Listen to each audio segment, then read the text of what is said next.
Buenas tardes, mi nombre es Sofía Telles, mi compañero es Edwin Mora y el día de hoy vamos a venir a hablarles sobre los diferentes métodos de solución de ecuaciones diferenciales.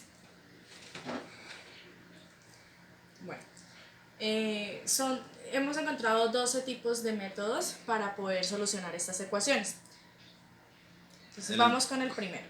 El primero serían las variables separables, que es, pues, pasa lo siguiente, que es donde la ecuación se separa de esa forma, que es como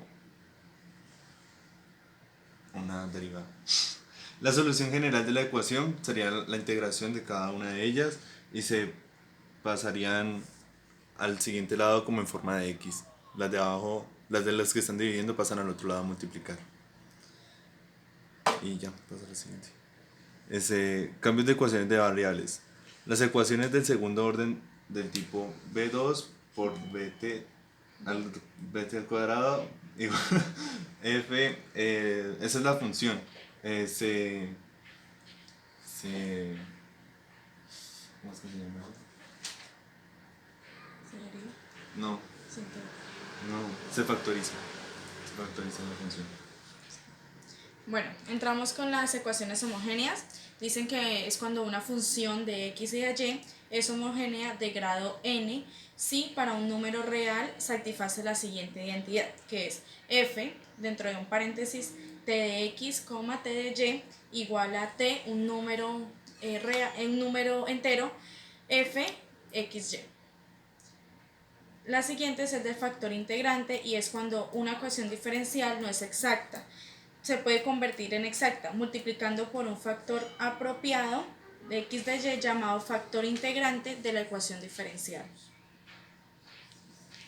El siguiente método sería modo de variación de los parámetros, en el cual este método se basa en el hecho de que todas las soluciones de la ecuación lineal y no, no, se está trazando. Esperen. Ah, sí, ahí. Y o más p de x por y es igual a qx. Se puede expresar como la suma de la solución de la ecuación y o más px por y es igual a 0. O sea, se hace una igualdad, se iguala a 0. Es lo que nos dice ese método. El siguiente sería la integración directa, donde la ecuación se presenta de la siguiente forma. dy sobre dx es igual a gx. La solución general se calcula como y integral de gx por dx. Vamos con la diferencial exacta, que es donde se presenta de la forma m por xy d dx más n por xy d dy, y esto se iguala a 0, donde las derivadas parciales de m y n deben ser iguales. La siguiente es la ecuación diferencial con coeficientes lineales, que es donde organizamos en una sola ecuación a1x más b1y más c1 d de x, y hacemos esto con el 2 hasta igualarlo a 0. Entonces primero se ubica el a1 por el b2 y el a2 por el b1. Después debe organizarse de forma homogénea. Luego de esto se sustituye de y de x igual a de b de u. Después se debe sustituir a x, que debe ser igual a u más h, y y, que debe ser igual a v más k. Y finalmente se debe formar un sistema de ecuación con h más k, más una constante del numerador y el denominador. Método de las variables finitas. Consiste en una aproximación de las derivadas parciales experiencias, por expresiones algebraicas con los valores de la derivable dependiente de un limitado número de puntos seleccionados. Una diferencia finita es expresión matemática de la forma f de x más b por f de x más a.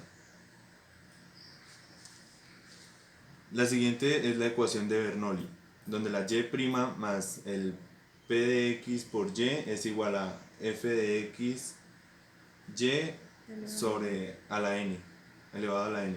Cuando n es igual a 0, la ecuación de Bernoulli se reduce en una ecuación separable, y cuando n es 1 se trata de una ecuación lineal.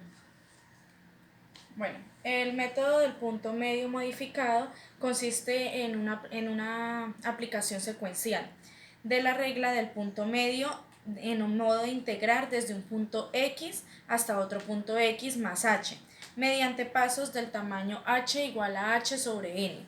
Entonces se debe sintetizar estas fórmulas, o sea, x igual a f de x, y esto debe ser equivalente a v igual a f de x por x igual a v. Y finalmente el método espectrales, que son una clase de técnicas utilizadas en las matemáticas aplicadas y en la computación científica para poder resolver numéricamente ecuaciones diferenciales. Generalmente implican el uso de la transformación de Fourier. Gracias.